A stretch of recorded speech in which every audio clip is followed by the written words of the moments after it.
live here at the station of decapitation without your head. I'm Nasty Neal. I'm Treacherous, Trista.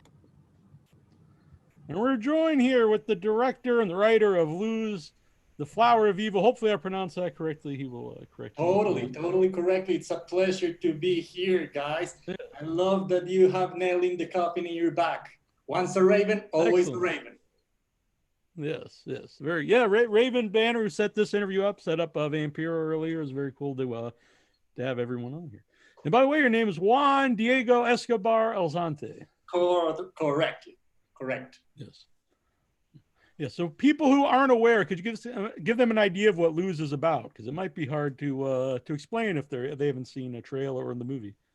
Well, I would say that Lose, first of all, is a gateway to heaven and a descent to hell.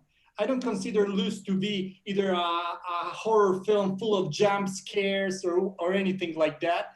I consider Lose a beast of its own. It's a film that questions basically the notions of religion, of mysticism, of femininity as well, and of course, it questions something very important that I think that nowadays we're living, and it's that everything that man touches, he corrupts, meaning nature and femininity. Especially nature we are seeing this in this moment with lockdowns and with COVID and with all of this. But I would say that Luz is a poetic, dark lullaby it's about like basically a preacher called El Señor, that's the leader of a small cult in the mountains, that he returns one day to his village with a child who is purported to be the new Messiah. But when he brings him, he only brings destruction, but also redemption, as all the followers start to question themselves, and also his three daughters. And that's what I speak always about femininity in this film. So it's basically about that. But it's not a film about full of jump scares, or it's not even a film that I would say that it's for eating popcorn or having fun. No, it's to get immersive into the beauty and the madness of the film. I agree 100%. And it was too bad that we couldn't see it at a festival now, because I could imagine seeing on the big screen, it would be an amazing experience. Because as you said, I was immersed in the movie right when it started. That's great. That's great to hear. Yeah. And I know Trista loved it too, which I was very happy about, because, we usually agree, but it was a movie it is that exciting when you see a movie that's something special and unique, and like you want to share it with your friends and people, that appreciate film. Yeah, totally. I like a lot that you say. And yeah, basically, I think that the success that Luz is having or had is because I didn't direct it on the studio system though, or I didn't talk about anything. I just wanted to do an out of the common film, and I love Alejandro Jodorowsky, and I wanted to make something like that, just ideas and that blend together. But I don't like I didn't want to do a commercial success or anything like that. This script is so bad because in page 15 it has to be a crescendo or whatever. I don't care about that shit. I just care about having fun and making the film that I wanted to make. Mm-hmm. Yeah, that's what I like about festivals in general. You're going to see movies that you're not going to really see like at a mainstream cinema. And when I was watching it, I kept thinking of, if this was more of a mainstream movie, like it would definitely have a different ending. And I think also would explain a lot more, because people, they would think, oh, well, they don't know what's going on and stuff. But I like a movie that doesn't tell you what to think. It's up to you, to take out of it what you will. Cool. Totally. Yeah. And really impressive. This is your first feature film. Yeah, this is my first feature film. I used to direct a lot of music videos for foreign bands, such as Escape the Fate, Matt Simmons, or whatever, and a lot of commercial jobs. Like spots. But this was my first feature film. But I've always been a horror fan and a genre geek. So I wanted to make, of course, this film with my boys, my total boys. Oh, so you worked before with oh, your voice. I'm sorry, I thought you said your voice. So Yeah, I was just voice. wondering, did you work with a lot of the people before? With these people in the film, no. This was the first time that I worked with all of them, basically. Because whoever the cinematographer was, I think I have the note, but like it just looks beautiful. Yeah, the cinematographer is Nicolas Caballero. Nicolas Caballero is also from here, from Colombia, from Bogota. He's insanely good. Basically, he's a lot into fashion film and fashion photography. So basically, I think that if we have to say something about Blues, it's definitely that the film looks gorgeous. And I think that it has to be, of course, because the blend of Nicolas fashion photography and me as a filmmaker that come from the from video clips. So it's a good blend, I say, if I may say so, of course, because if you see, for example, the color correction in this film, it's very intense, like the skies are purple, and it's something that comes basically from video clips. So I would say that it's kind of a good blend, of course, and Nicholas is insanely good. And that to contrast with like the themes of the movie and terrible things going on for me is very powerful. Great, great, yeah, definitely, definitely. I wanted to shoot a movie basically that it was like kind of horror, like a dark story, but with a lot of beautiful vistas and beautiful lighting in like in the middle of the of the day.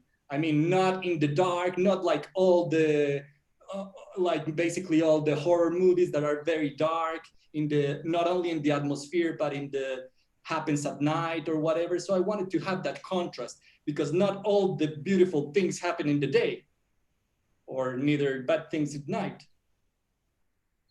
Yeah, that's a good point. Trista, do you have a question?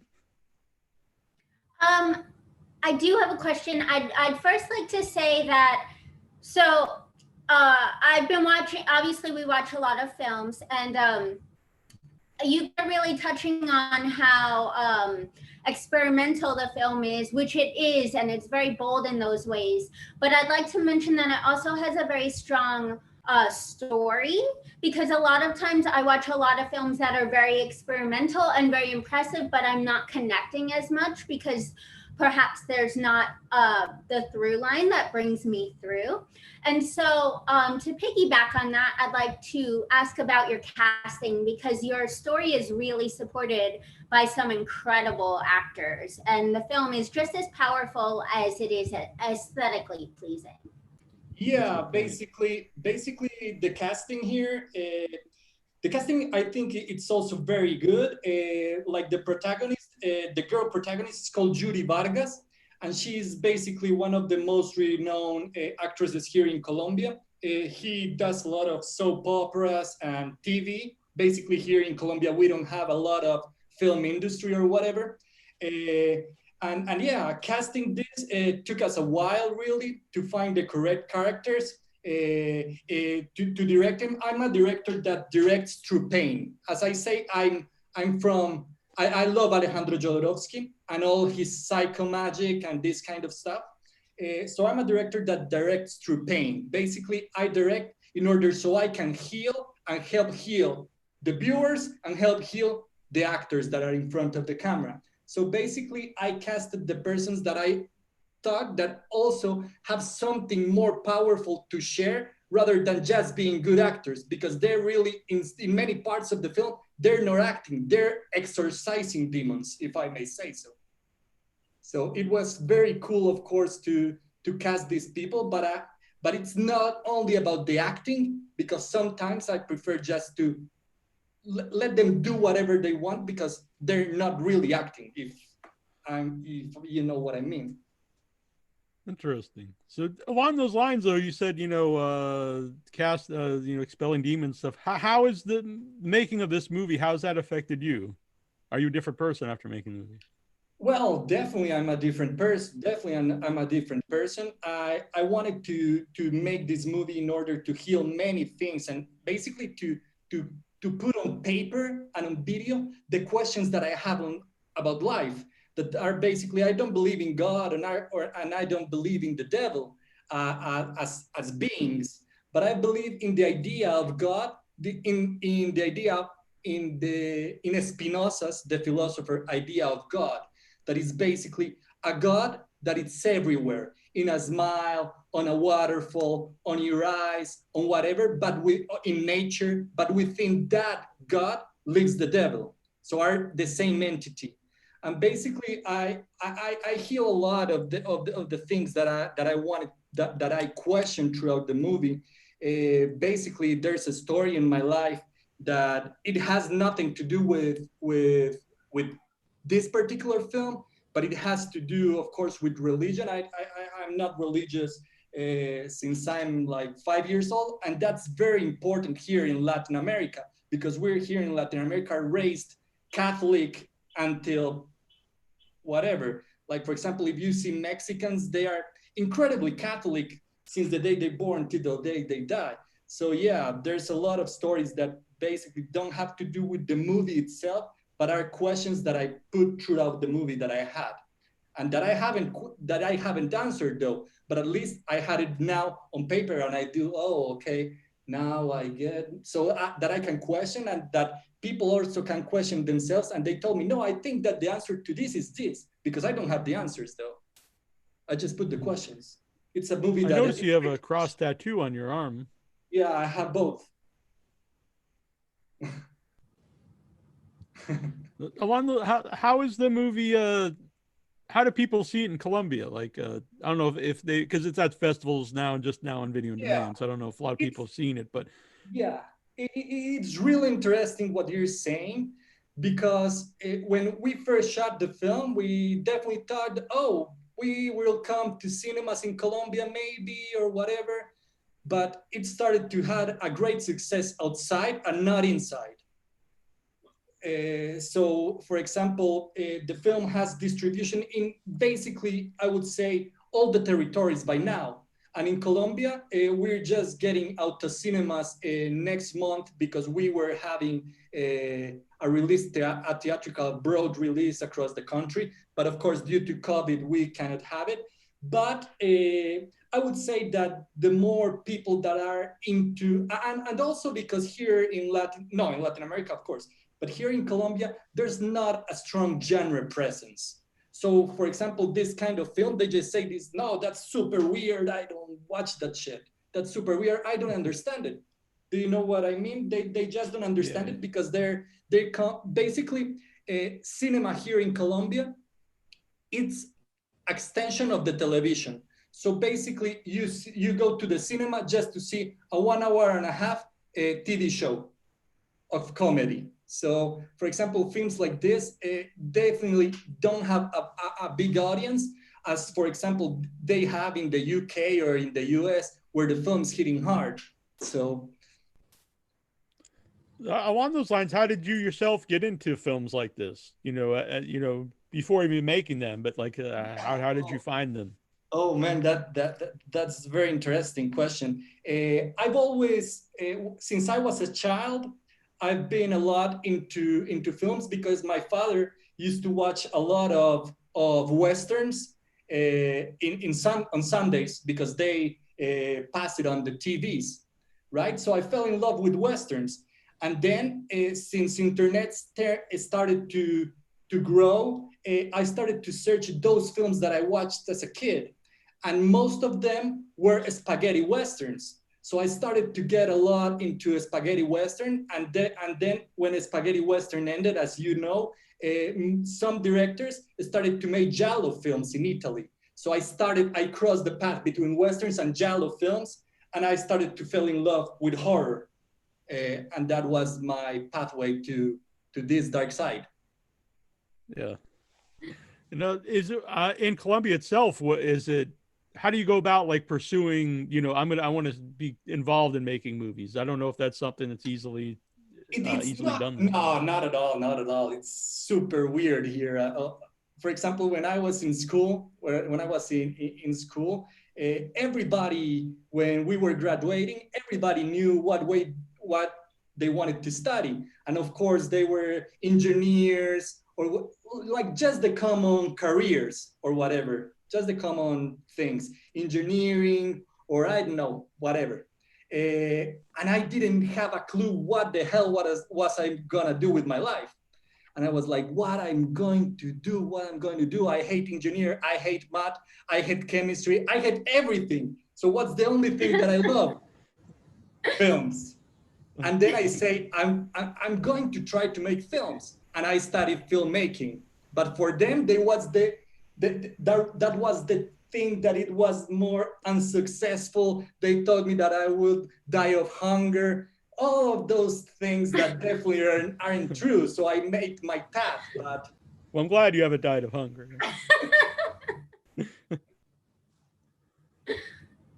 But that was basically, and yeah, I studied film. I studied film in San Francisco, in California, and of course there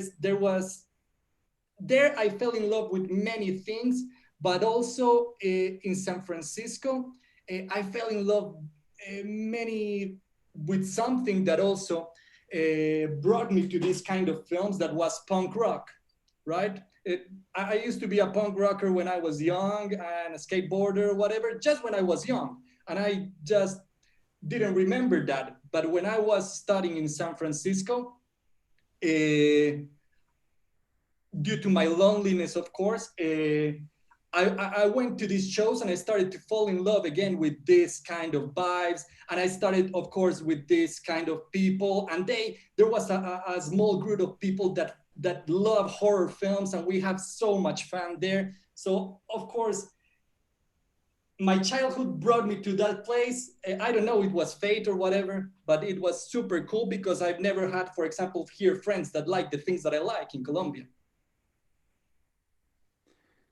Yeah, it's nice when you find like-minded people who are into weird movies and stuff. Yeah, totally. I didn't have a lot of that until the internet.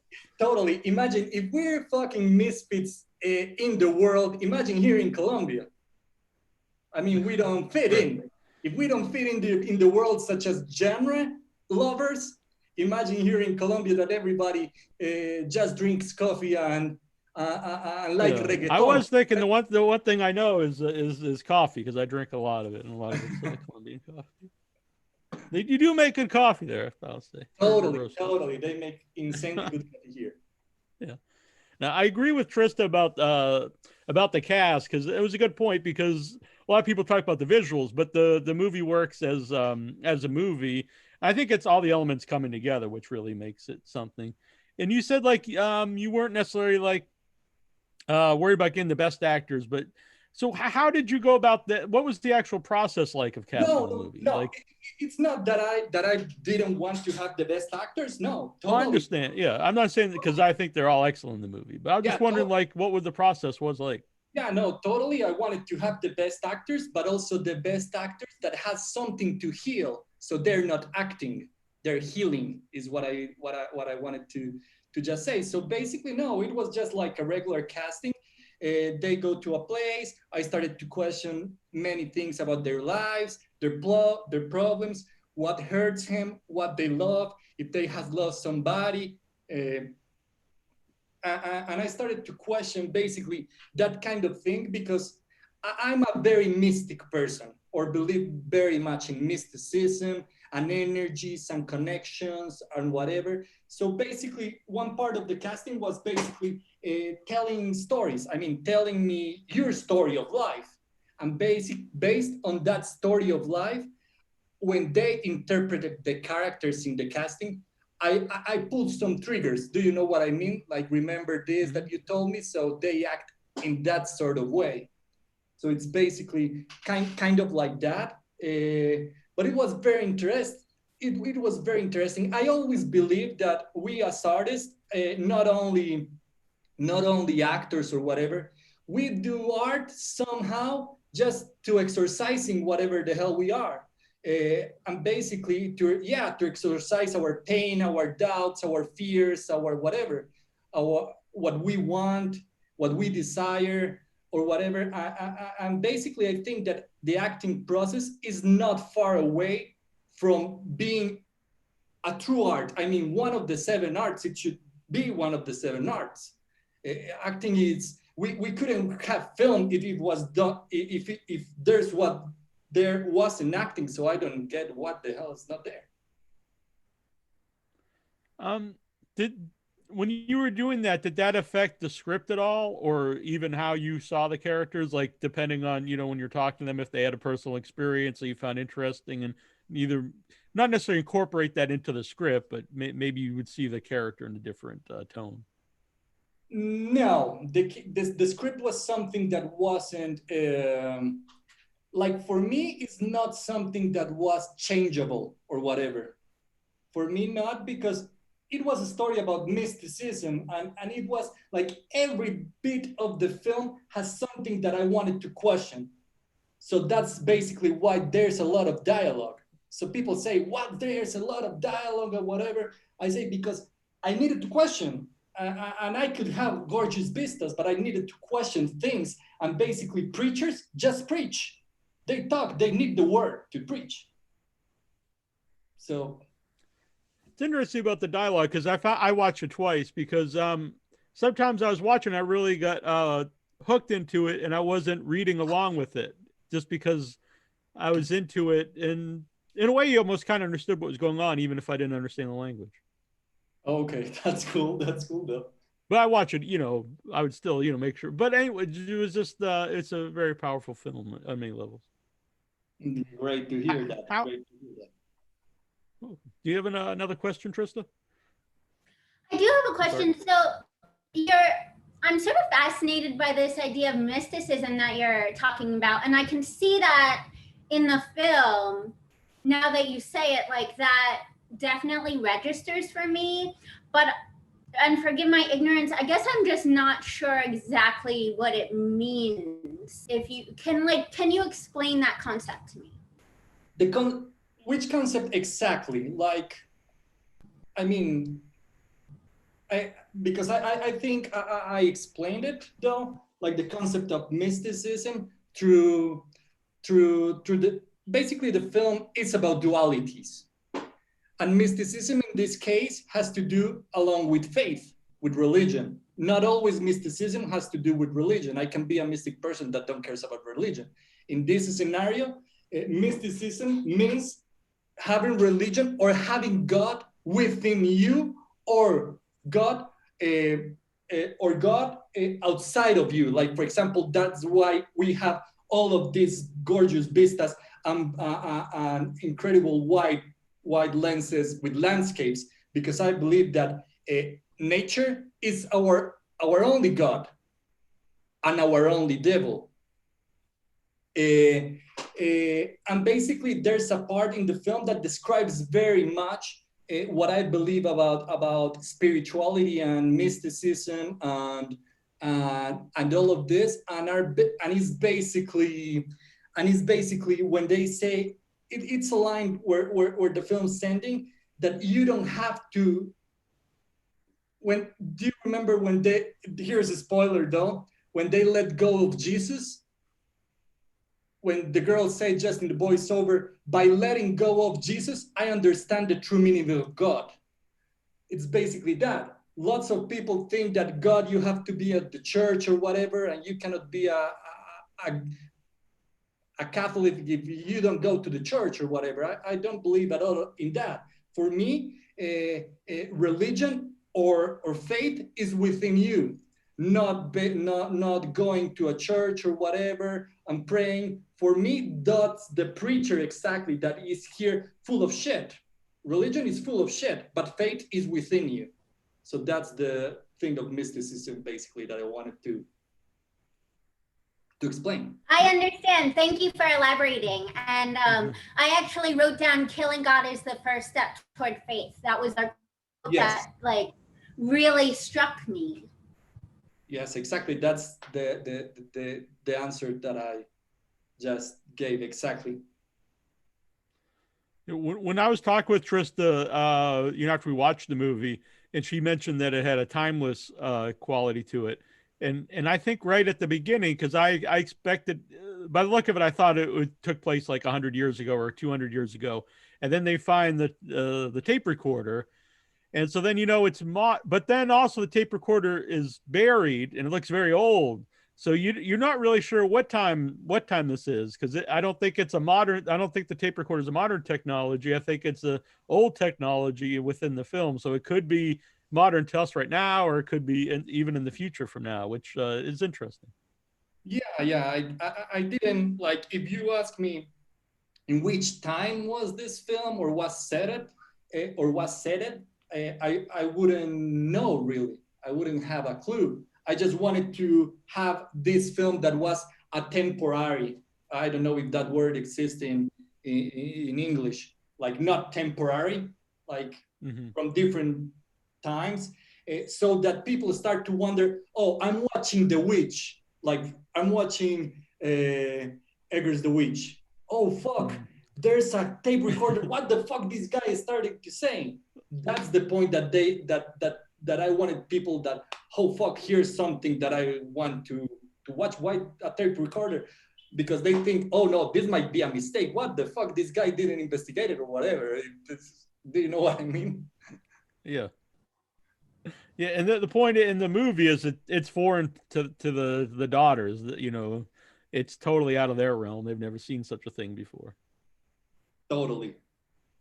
So, and you mentioned the colors earlier, and I do think it's heavily saturated, a lot of the scenery, and that almost gives it a dreamlike quality where I don't think you're sure if some of the things are real or not, which I think is another thing that really adds to the movie. Yeah, definitely. I wanted for sure to give this sort of dreamlike experience through the music as well, to whatever, to the beautiful scenery, to everything, so that, for example, in the first half of the film, you just fell in love with, oh, this is so beautiful, this is so beautiful. But when they're like, I always say, Luz, it's a 1 hour trip to heaven and a 40-minute descent to hell. Basically, these saturated tones, I wanted to make something that looks very dreamy. And two of my main references were, for The Colorist, were The Sound of Music and The Wizard of Oz. I wanted to have those real tones, and it was very hard actually to for the colorist. He's insanely good.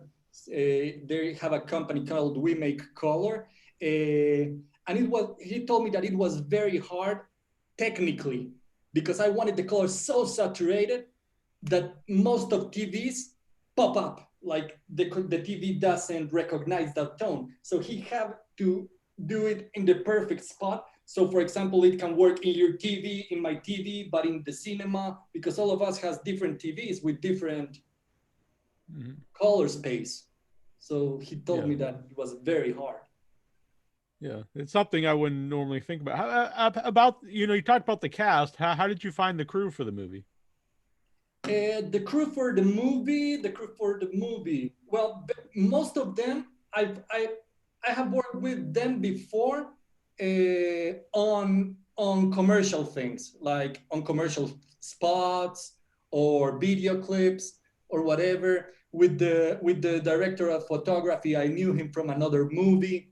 And yeah, I just started to cast the people that I think that were not only great, but also very good to be along with, because we were basically Luz. We made a family out of Luz, really, with the cast and the crew, because we were shooting in the middle of nowhere with no internet connection, with no access to technology. I mean, so we had to interact with each other and understand each other. So definitely, when I will be making my next film, that will be a requisite for sure, to not have internet connection, because you really start to care about the other and you start to experience things together. So I don't imagine shooting this film. And I think the connection that you say with the like the harmony, if I may say so, between cast, crew, color, whatever, was due to that. Was due to basically we have to interact with each other and understand who they were and why they were there. Interesting. What was the music that plays on the tape recorder at the beginning? Mozart, Clarinet Quintet. Was there a reason you picked that specifically? Not really, but I always have believed that in beauty, that something so beautiful such as music or classical music especially, the devil has to live inside of that. I mean, I've always believed that the most beautiful things, the devil has to do something with that, not only God. I think it's a duality, it's a whole power. And for me, classical music is just so incredibly made that it has to be made by the devil. I don't know. Well, why is that? Why is that? Is it a temptation or? Yeah, I don't really have like a big answer to that, but I've always believed just that something so poetic and something so powerful and something so symbolic, God cannot create it. I mean, there has to be a dark side to things that are so beautiful. I don't know. I've always believed that in poetry lies the devil, in music lies the devil, in films lies the devil. So I tend to believe more in the devil than in God. So sometimes I'd even believe that God is the devil. Do you know what I mean? I don't know. I'm just talking. Well, what is your? I know you. Well, what is your definition of the devil? I mean, is it something? Is the devil evil? That's the thing.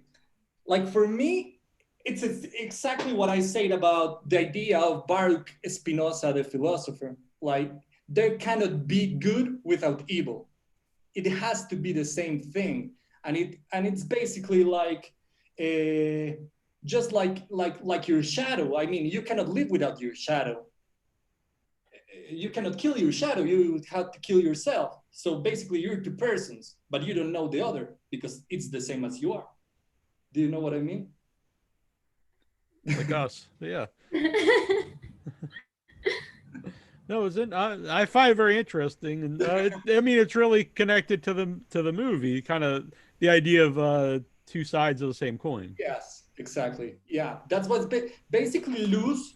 The film is called Luz for two different reasons. Luz is the Spanish name for light.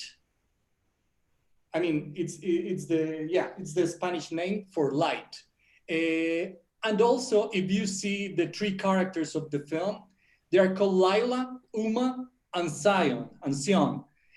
Basically, their first letters they form the same luz. I mean, Laila, Uma, and Sion. They form the same luz. What is this? Because, for example, when you have I don't know how a stained glass. Stained glass are the things that are on the stained glass are the things that are on the churches, right? Like the glasses. Yeah. Okay. Mm-hmm. When light passes through a stained glass, for example, when a ray of light passes through blue, through red, through whatever, they form this only because of white light strikes that, and of course white light is the purity, it's pure light. But basically, I mean, color, black is the absence of color, the absence of light, sorry, it's the absence of light. And totally the opposite, it's color, that it's white, that it's the all colors combined together. So basically luz are all of these people that are combining to form just a tree, that it's basically luz. How did you? I know a lot of the festivals now are virtual, but did you get a chance to actually attend any festivals that played Luz? Yeah, of course. it was my most beautiful memory though.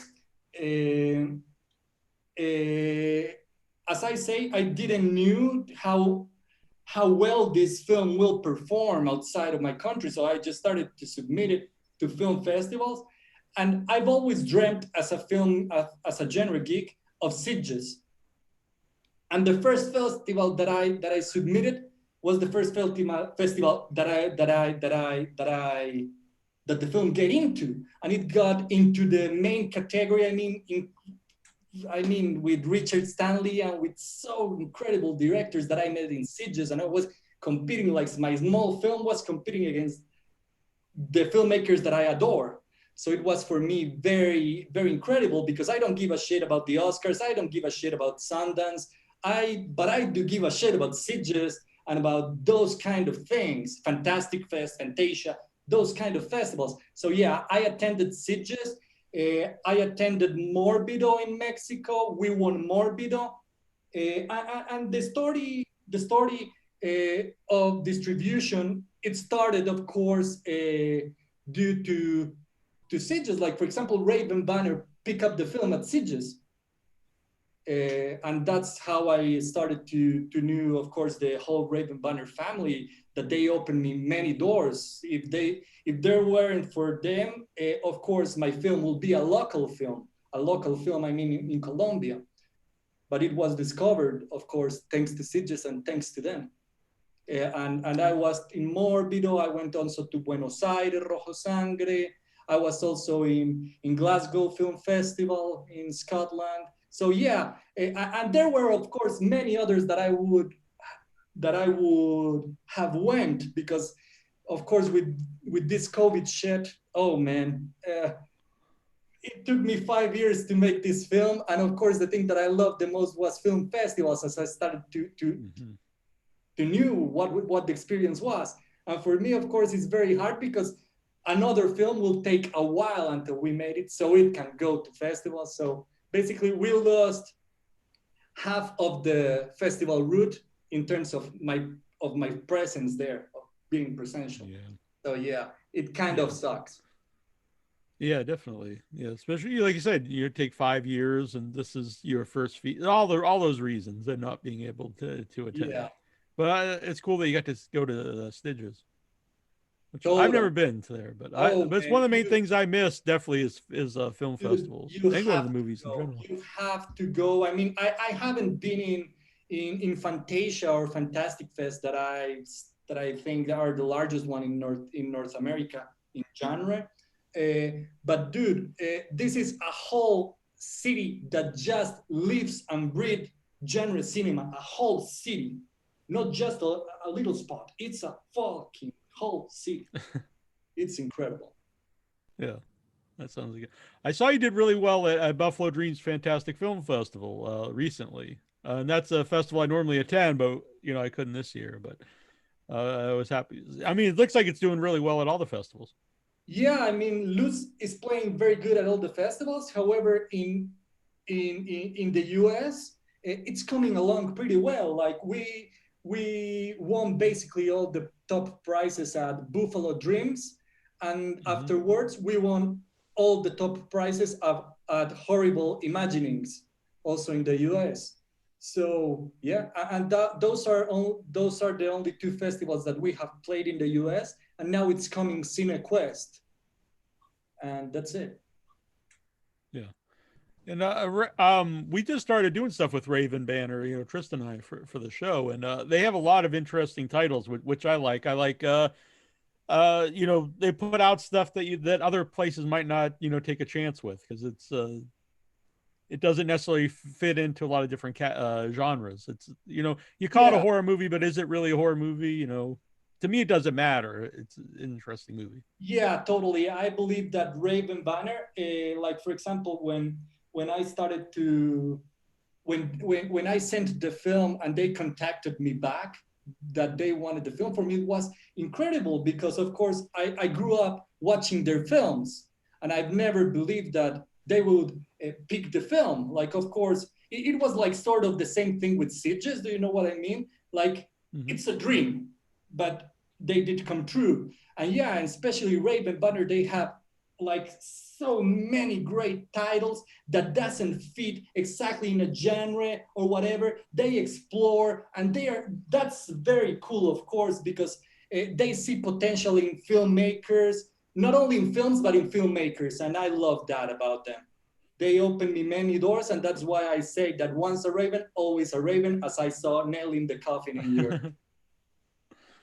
Very good. Yeah, excellent. Um, so also the DVD release, which you can get on Amazon. What kind of specials are on that?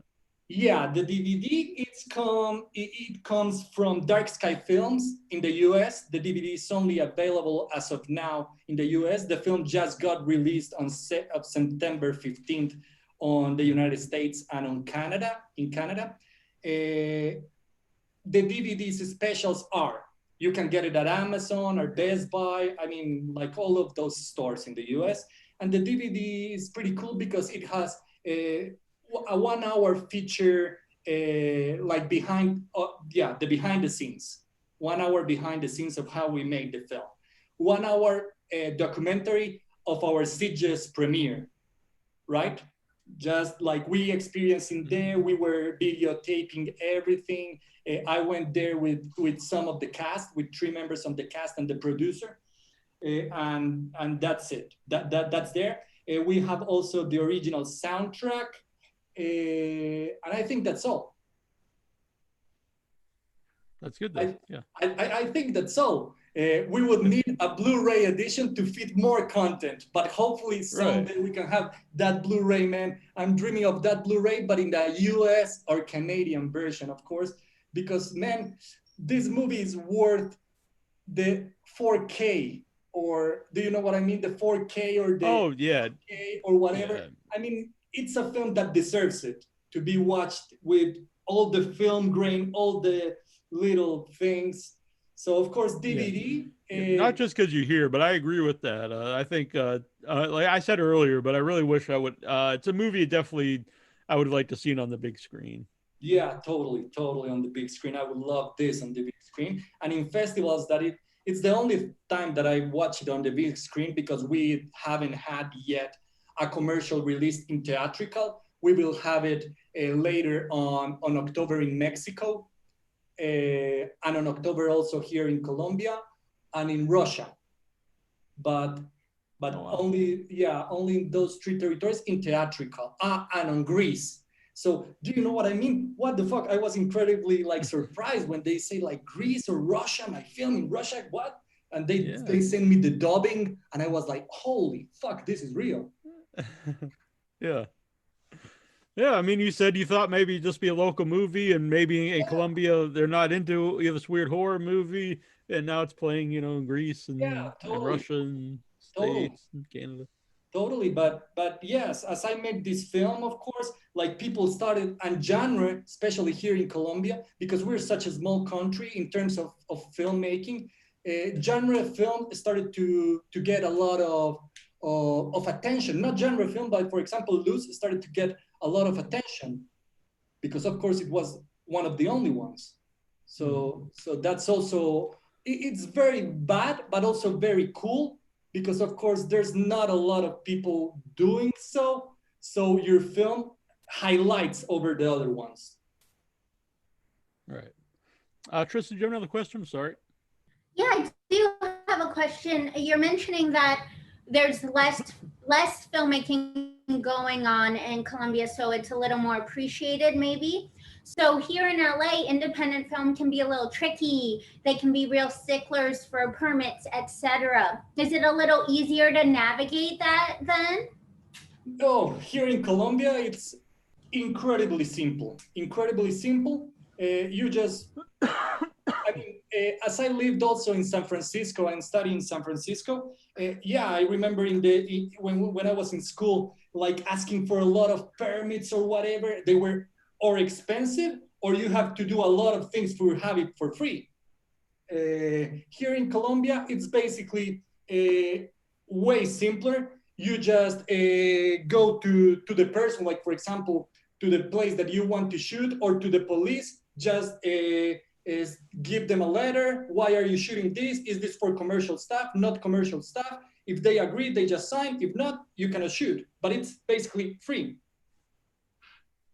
Were the villagers actors, or were some of them Some not of the ones them, that had lines, but yeah, some of them are from the actual village that we shoot in. Yeah, so some of interesting. them are real villagers. And with the place we shot in, of course, we ask for all the permissions, for all of the things. We spend, of course, scouting and whatever, living in the place, like building the house or whatever, like 4 or 5 months. So we started to fall in love also with these villagers. And with these villagers, basically, we bought them food, they were the people that cooked us, for example, breakfast. So that's also why we started to make sort of a family. I've always believed that filmmaking also has a responsibility with this kind of people. Like we here in Colombia, and I would say in most of Latin America, there's a very big social difference. Do you know what I mean? Like, for example, in Colombia or in Latin America, there's people that have money, or people that are poor. We don't have a a middle middle class. class very high. Like so I think that filmmaking, and especially here in Latin America, has the responsibility of helping also these individuals. So of course we bought them the food from them. So as we shot, they also were gaining money or whatever. Do you know what I mean? Because these kind of things. So yeah, that kind of sucks, of course, here in Latin America in sort of that way. But we need to help all the ways we can. So I know you said you did some shorts before. Are they horror related at all, or were they all like music? No, I have made two short films. One is called Live Like Dearest, that basically is just how to say it. It's like a found footage, dreamy fantasy experimental tale based on 8mm footage that I recollected from different persons from around the world and tell the story.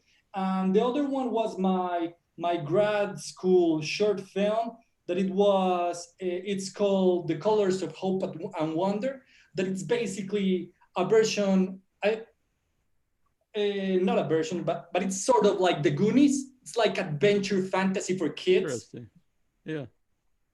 but it's very dreamy and also very experimental, also very, very gloomy. Yeah, like sort of obscure in some parts. But yeah, it's a fantasy adventure tale. Are those online? Can you check them out? Yeah, no, Live Like Dearest, it's not online, but and also The Colors of Hope and Wonder, I cannot release it online because DirecTV, it's on DirecTV, they hold rights. Oh, okay. All right. Because of Well, course it's you like can see a them then familiar, if it's of course like a yeah. familiar kind of film, so it's very good for DirecTV. Oh, that's very cool. By the way, I love the poster art too for Lose. Oh man, thank you so much. Thank you so much. I'm a designer myself. I design the posters, and I'm Oh, basically, really? yeah, due to that, due to the posters of Luz, um, I started to get questions from other filmmakers. Who did this? And no, it was me. And I started to get jobs in graphic design. So these times that I'm here in my home, here in Colombia, we're still in lockdown, so we cannot go out, of course, due to coronavirus. Uh, I'm here in my house making a poster for a Danish movie, for a US movie, and for a Korean movie. So at least I have work. But yeah, it was due to the poster of Luz. Oh, really? That's awesome. Well, they're smart though, because it's great work. So I'm glad that it's working out for you. Do you have? I know. I saw you had a shirt. I think on Facebook or something. Do you sell those anywhere? The loose shirts? The loose shirts, well, I started to sell it here in Colombia, and of course, people in the US started to ask for them. But I just don't like. For me, it was for the cast and for the crew and whatever. Sure. Like if we ship it there, it costs more than the shirt. Do you know what I mean? Like Right, right. Yeah, shipping's always been a lot, but right now it's so exorbitant. no, it's just for, I would say, for the cast and the crew. And when I go to a festival, of course, I bring some T-shirts for the festival directors and for kind of like that. But that's it.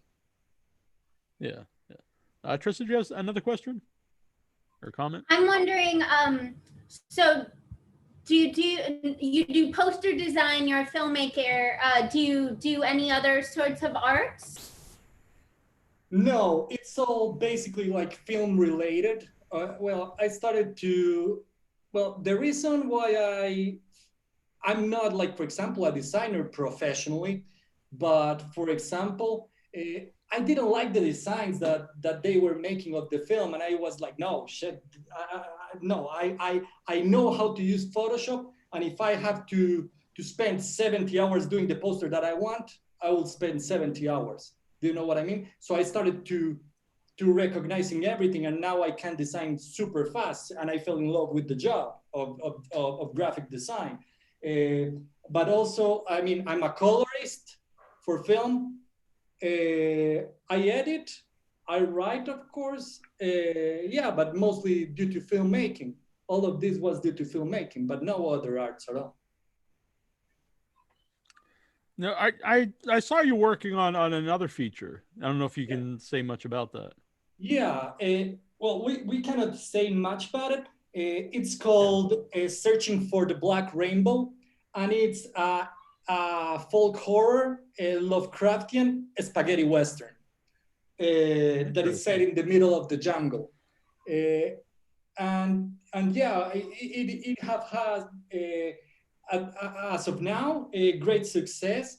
Like we have go to Bifan in South Korea, that it's like the largest genre film festival in Asia. So we were there, and we recently got selected as well to the Pitch Book at Sitges. So it's only 7 projects in this upcoming October, and we will pitch, of course, to win like top prizes there and meet co-producers, investors, or whatever. So it's pretty cool. Yeah, that's awesome. When you said you were watching spaghetti westerns, which brought you to the giallo films. What were some of the horror movies that like influenced you and made you like this is something I want to do? Okay, well, the movies that I like the most, I mean, in the horror genre or the spaghetti genre, you mean? Well, honestly, you could say either one, and then we'll have some specific horror ones. But I'd be Oh, interested in what any movies you were into. okay, The Great Silence by Sergio Corbucci. I love it. I love it. The Ugly Ones by Eugenio Martin. I love it. I mean, those are spaghetti westerns. Of course, in terms of giallos, I love The Case of the Scorpion Tails, Suspiria, Phenomena, of course, all of Dario Argento kind of films. In terms of horror, I love one of the films that I've watched as a kid that still haunts me in my dreams, and for me is the most terrific film that I've seen in my life. It's The Entity. For me, it's wow, man. Have you seen The Entity? Yeah, yeah. I saw it. I saw it as a kid, and then I saw it not too long ago on 35 mil. It was a couple years ago on 35 Oh my, millimeter at local theater. that film is the most. Oh man, it haunts me in my dreams still. It's incredible. For me, it's impressive. Of course, The Return of Ringo. Of course, or also I like. Also, I like a lot of new films, of newer films, of course, such as The Witch. I loved. I'm very fan of fuck. What's the name of the guy? The guy from The Eyes of My Mother and Piercing. What's the name of the guy? Do you I know that remember? movie. Yeah. I'm gonna cheat and look it up here. Alexandre Pesce. Nicolas Pesce. Yeah. Oh, Okay. oh man, that movie, like for me, The Eyes of My Mother is the most remarkable debut feature film I've seen in my life in terms of the genre. It's impressive. If you haven't watched it, watched it. It's impressive. For me, it's incredibly remarkable. And the other film from him, Piercing, it's also insanely good directed. Interesting. Now, when you went to the festivals, were there any besides your own film? Was there any other standouts? Well, it depends, of course, on each festival. I have films that I like or that I would like to watch or whatever. Like for example, here we're just here in Heartline Film Festival in Germany. And there's a film that I want to see so bad that got into Fantasia that it's called Sator. It looks amazing. Also, another film that I've been watching that I like when I was in Sitges, I wanted to watch so bad Color Out of Space of Richard Stanley. Yeah, the Richard I Stanley wanted, movie, yeah, and it was like one of the first festivals that the film played in. So of course I was very fortunate to watch it there and also to meet Richard in Sitges. So that was another.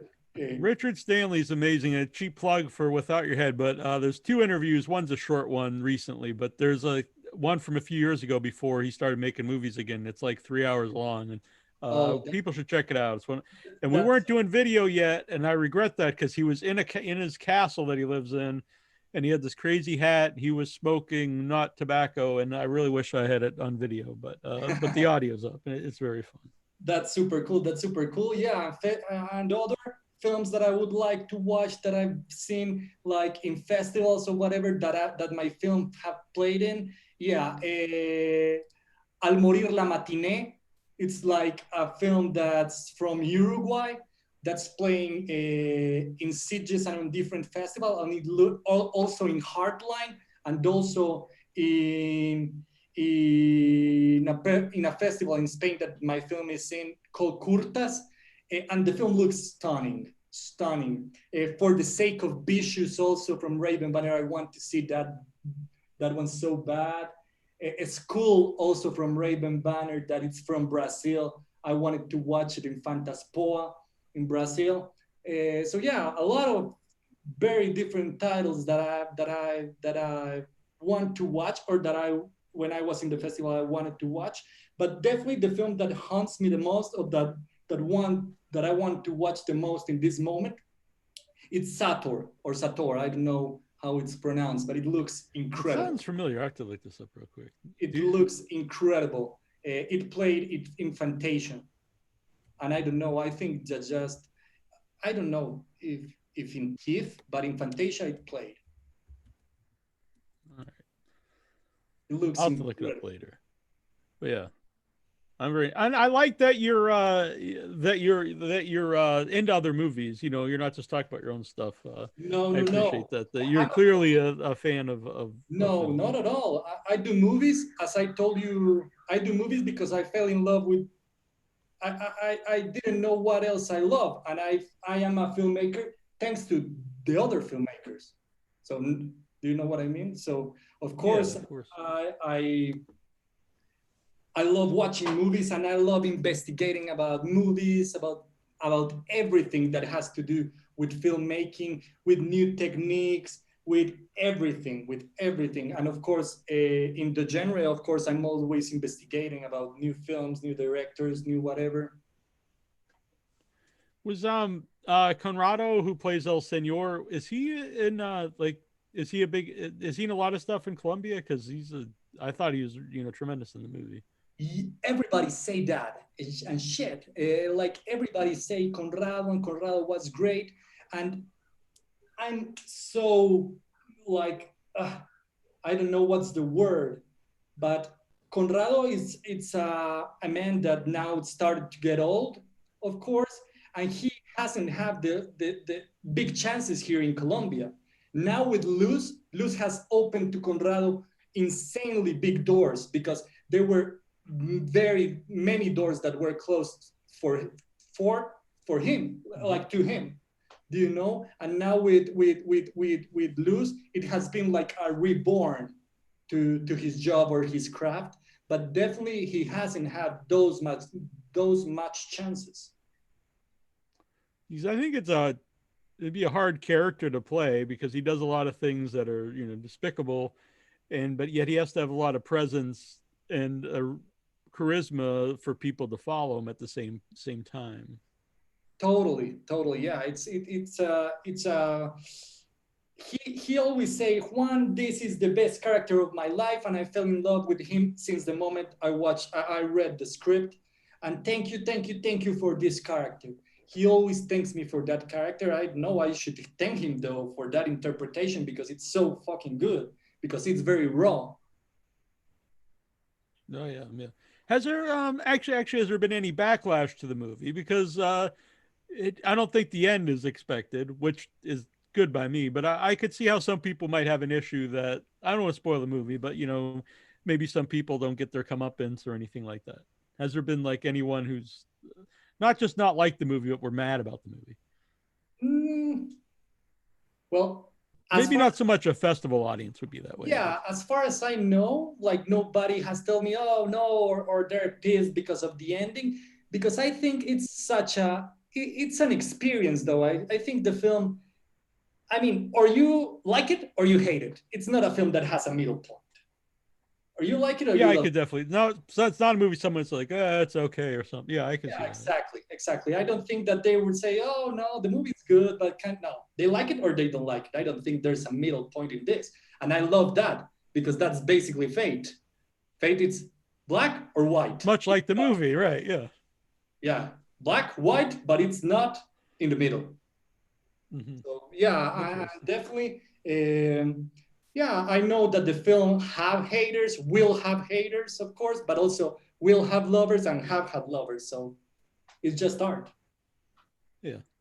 Like you said, though, it's best to get a reaction from someone, either negative or positive, as opposed to Totally. apathy, I think. Totally. I prefer just if they tell me I felt something because that's the goal of a film, make you feel good or bad, but make you feel. Trista, do you have anything else? I wanted to mention that I really love the music in the film, and if you could speak on that, I think it is Brian Heater. Is that his name? Yeah. Yeah, I thought it was really overwhelming and swelling and really helped tell the story and matched the immersive visuals. Yeah, Brian Heater, it's a musician that I met in San Francisco. He also went to the same school that I went to, and we became quick friends. And yeah, basically, all that I want that I sent to Brian were references. And when he sent me the cues for those references, I was like, "Holy fuck!" But this is better than the references. I was very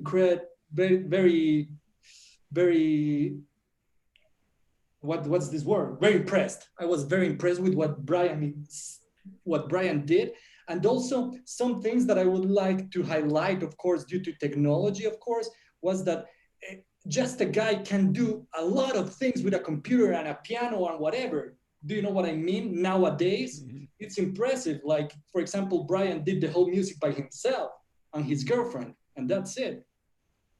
So, and of course, in other times there has to be a big orchestra, whatever, and of course due to that the budgets are so big, for example, in the past films.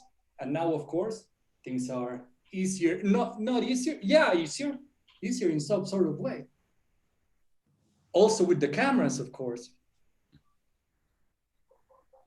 And what Tris was saying there about the music adding to the immersive effect of the movie, I think that's sometimes overlooked about theatrical experience as well, as it's not just the visual, but the sound. You feel the sound when you're in a theater, and all of that really comes together. So when you're watching, if you are going to watch a movie at home, put on some headsets or turn off your phone and turn off the lights and in the don't Yeah, be playing whatever video games people play, Farmville, which I know no one plays today, but whatever it is today, don't be just yeah. watch the movie. If you guys are in the US or whatever, the people that are viewing, or are you in Canada, or do you have spectators in all of the world? Yeah, people listen all over. Okay, We're okay, we're both in the United States, but people listen all over.